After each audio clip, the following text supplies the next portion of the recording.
Well, first, I want to thank Coach O, and it's an honor to be back here.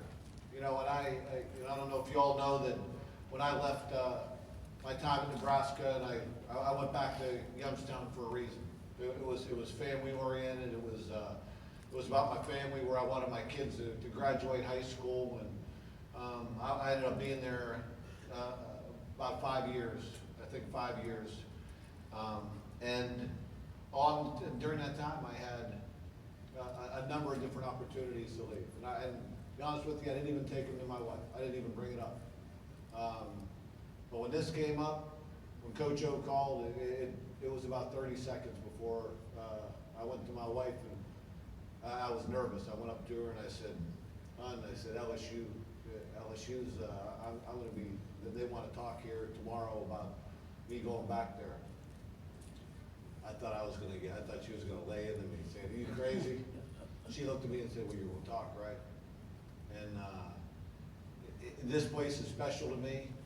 I feel like this is my second home, and you know, to me, it's about the culture. Obviously, Coach O's culture and the culture here at LSU, and the things he represents and what this program represents, and the winning, and all that. But the culture of the state, the people, the work ethic, I just always felt at home here. And you know, I always say that I've talked to a lot of people, and they say, where's the most special place that you worked? And I said, LSU. And the reason why that was, I said, because the kids, you know, the kids from Louisiana, they set the culture in the program. And they know how to work. They were brought up the right way in the sport. They were brought up the right way at home, and they set the culture. It doesn't matter how many kids you bring in from out of state, that they all had to follow along with the Louisiana kids. They were going to show you where the door was. And to me, that's why this place is what it is. And it's an honor for me to be back here. I'm going to talk to you guys tonight a little bit about defensive football, and hopefully you guys get something out of this tonight. But these are just some essentials I want to talk about. Obviously, the philosophy. Schemes must match up. And what do I mean by that? It's what your philosophy is.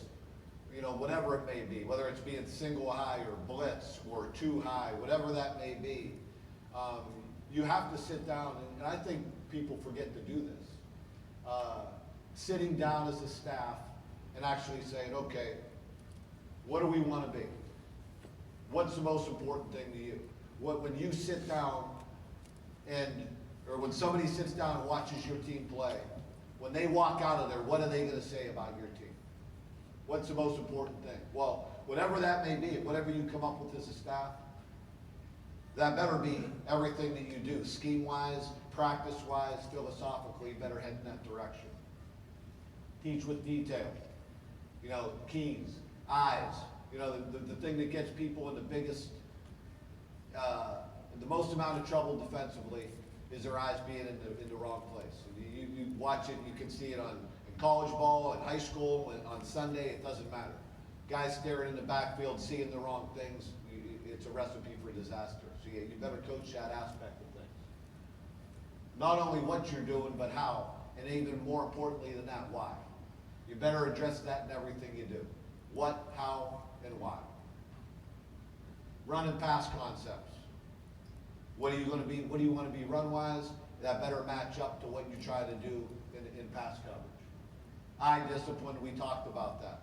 You know, big thing that gets you in the most amount of trouble defensively is your keys, your eyes, being in the right place, not only when the ball's snapped, but after you get your initial key. I always talk about this. You have primary keys, you have secondary keys.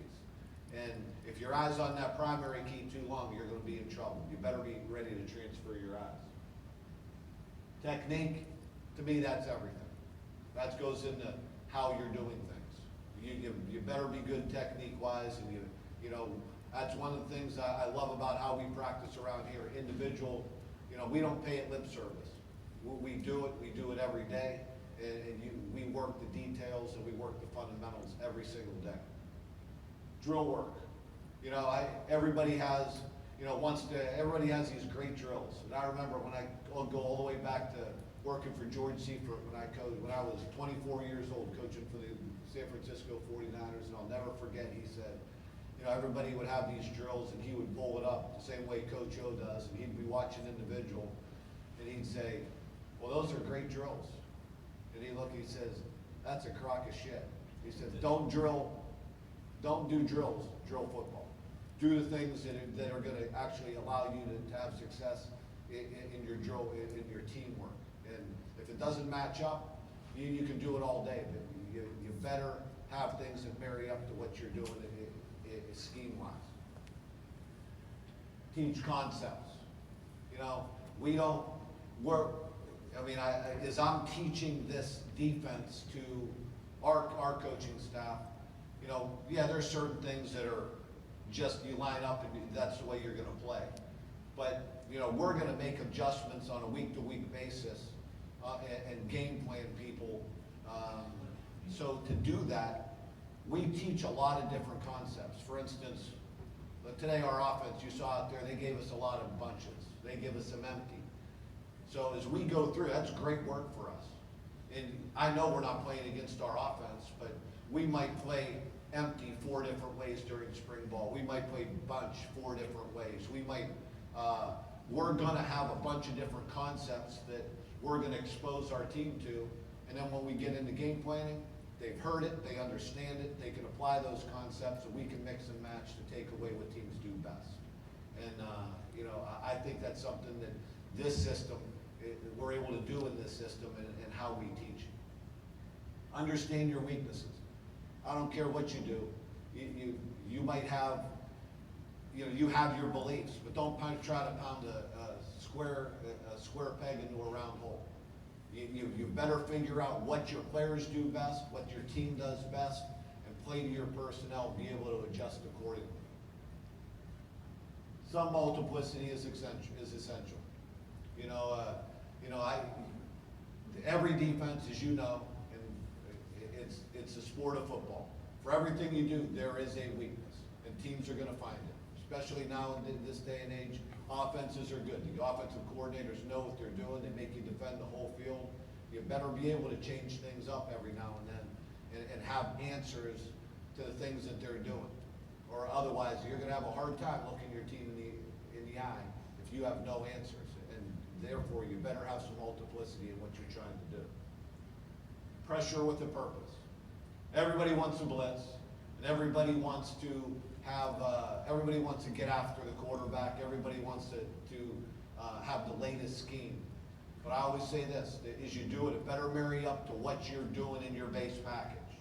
And for every blitz you have, there's a purpose behind it. And there's detail behind it, and there's a reason why you're calling it. Otherwise, the worst thing you can do is just go out there and you're just going down a Rolodex and you're just calling things to call it. There better be a purpose behind everything that you're doing. Have a lot of same as. That's the only way you can have multiplicity, guys, is if your players are hearing, well, the offense is seeing different things, but you're able to tell your players, your linebackers, your D-line, your secondary, same as. That way, you can give, you're giving the offense more problems, you're giving them different looks, but your players, you're keeping it simple for them so they can play fast and they have a good understanding of what you're doing. Build a logical package. What do I mean by that? It has to be logical for the players. They have to have certain roles because we all know that shit happens fast out there on Saturday. Things are going to be moving fast. Offenses are going to give you things you haven't seen. You have to be able to make adjustments on the run. And if they're not able to go back to a certain set of base roles and apply the logic that you have within your scheme, you're going to run into problems on Saturday, and it's a lot harder to fix problems. So make sure it's logical, and there's, once again, the same as, that everything fits in how you're trying to do things. All right, let's move on to the tape, Doug. You got it? Okay, here, defending the run. Efforts first, fellas. Effort. Coach, let me go back here. I've got to figure out how to work this thing. Effort, effort, effort. That's first. Coach O talks about it, everybody talks about it, and some people pay it lip service, and some people live it every day. We do it, we're gonna grade effort every single day. We're gonna do pursuit drill at least a number of times a week. We're gonna hold our guys accountable for what they do effort-wise. D-line, play the man, not gaps. And what do I mean by that? That's our philosophy. You can sit there and you show me a team that's just running their defensive line up the field, not getting their hands on people up front, and I'll show you people that are gonna struggle in the run. You better get your hands on people and play heavy and be able to defeat blocks. Constrict vertical seams. You do that by playing men and getting off blocks up front. Game plan, we work front to back. And it starts with stopping the run, but at the same time, the passing game, the things you have to stop in the passing game better marry up to what you're doing to stop the run. Be sound in base defense, and I said, strive for balance.